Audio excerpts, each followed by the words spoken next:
Hello viewers, स्वागत है आपका मेरे चैनल साक्षी पटल पर। भविष्य में गंगा नदी, बद्रीनाथ धाम, केदारनाथ धाम सभी विलुप्त हो जाएंगे। यह बात सुनकर आप चौंक गए, लेकिन यह सत्य है। प्रकृति अपने रूप बदलती रहती है।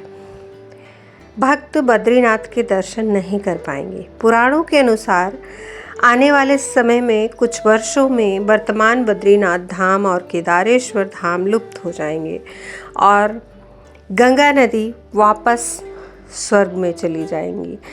पुराणों के अनुसार गंगा स्वर्ग की नदी है और इस नदी को किसी भी प्रकार से प्रदूषित करने और इसके स्वाभाविक रूप से छेड़खानी करने का परिणाम होगा संपूर्ण जम्बू खंड का विनाश और गंगा का पुनः स्वर्ग में चले जाना। उत्तराखंड में आई प्राकृतिक आपदा इस ओर संकेत करती है कि मनुष्य ने विकास के नाम पर तीर्थों को विनाश की ओर धकेला है। तीर्थों को पर्यटन की जगह समझकर मौज मस्ती करने का स्थान समझा है, तो अब इसका भुगतान हमें करना होगा। 2013 में आई प्राकृतिक आपदा को हम सबने देखा है।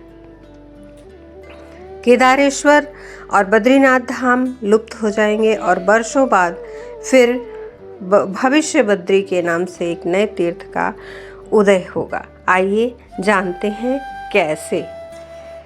अगर आप मेरे चैनल पर नए हैं तो चैनल को सब्सक्राइब जरूर करें और साथ ही बेल आइकन प्रेस कर दें, जिससे आने वाले वीडियो की नोटिफिकेशन मिलती रहे और वीडियो को अंत तक जरूर देखें। बद्रीनाथ का जोशीमठ में स्थित नृसिंह भगवान की मूर्ति से विशेष जुड़ाव है। नृसिंह भगवान की मूर्ति के बारे में कहा जाता है कि आदि गुरु शंकराचार्य जी जिस दिव्य शालिग्राम पत्थर में नारायण की पूजा करते थे, उसमें एकाएक भगवान नृसिंह की मूर्ति उभर आई और बहुत ही सौम्य, जबकि भगवान नृसिंह का रूप रौद्र है। और उसी क्षण शंकराचार्य जी को नारायण के दर्शन के साथ अद्भुत ज्ञान ज्योति प्राप्त हुई। इसी पावन मंदिर में भगवान बद्रीनाथ के कपाट बंद हो जाने के बाद उनकी मूर्ति को जोशीमठ से लाकर हेमकाल से 6 माह तक भगवान बद्री की पूजा इसी मंदिर में की जाती है। मान्यता है कि जोशीमठ में स्थित नृसिंह भगवान की मूर्ति का एक हाथ साल दर साल पतला होता जा रहा है और अभी वर्तमान में भगवान नृसिंह के हाथ का वह हिस्सा सुई की गोलाई के बराबर रह गया है। ऐसे में जिस दिन ये हाथ अलग हो जाएगा, उसी दिन नर नारायण पर्वत आपस में मिल जाएंगे। उसी क्षण से बद्रीनाथ धाम का मार्ग पूरी तरह बंद हो जाएगा। नर नारायण पर्वत को ही जय विजय पर्वत भी कहते हैं।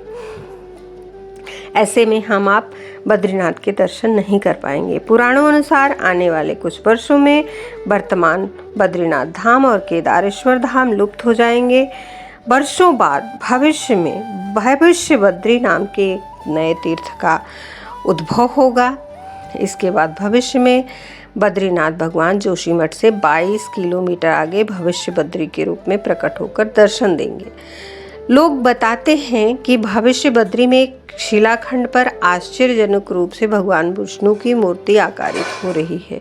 भविष्य बद्री का मंदिर उपन में है, जो जोशीमठ से दूर पूर्व में लता की ओर है। यह तपोवन से दूसरी तरफ है। यहाँ धौली गंगा नदी बहती है, जिसका अर्थ होता है सफ़ेद पानी। वास्तव में यह लगभग हर जगह तेज धारा के साथ तपोवन से ऊपर की तरफ से दोनों ओर लगभग सीधा चट्टानों के मध्य तेजी से गुजरती है। और यह कहा जा रहा है कि कलयुग में एक दिन जोशीमठ नरसिंह की मूर्ति का कभी न नष्ट होने वाला हाथ न तक गिर जाएगा और विष्णु प्रयाग के पास पतमिला में जय विजय के पहाड़ गिर जाएंगे, जिसके कारण बद्रीनाथ जाने का मार्ग असंभव हो जाएगा, दुर्गम हो जाएगा और बद्रीनाथ का फिर से प्रत्यावर्तन होगा और भगवान विष्णु के अवतार कल की युग को समाप्त करेंगे और कलयुग समाप्त हो जाएगा। पुनः सतयुग की शुरुआत होगी और इस समय बद्रीनाथ धाम को भविष्य बद्री के रूप में पुनर्स्थापित किया जाएगा। पुराणों में भी बद्री केदारनाथ के रूठने का जिक्र मिलता है। पुराणों के अनुसार कलयुग के 5000 वर्ष बीत जाने के बाद पृथ्वी पर अन्याय, अत्याचार, भ्रम चरम पर होगा। आस्था, लोभ, लालच सब कुछ अजीब ढंग की हो जाएगी। सच्चे भक्तों की कमी हो जाएगी। पाखंड का बोलबाला होगा। सनातन धर्मी ही भ्रमित हो जाएंगे। ढोंगी संतजन धर्म की गलत व्याख्या कर समाज को दिशाहीन करेंगे। तब इसका परिणाम होगा कि धरती पर मनुष्यों के पाप धोने वाली गंगा भी स्वर्ग को लौट जाएंगी। शास्त्रों के अनुसार सतयुग से लेकर द्वापर तक पाप का स्तर बढ़ता गया और भगवान के दर्शन दुर्लभ हो गए।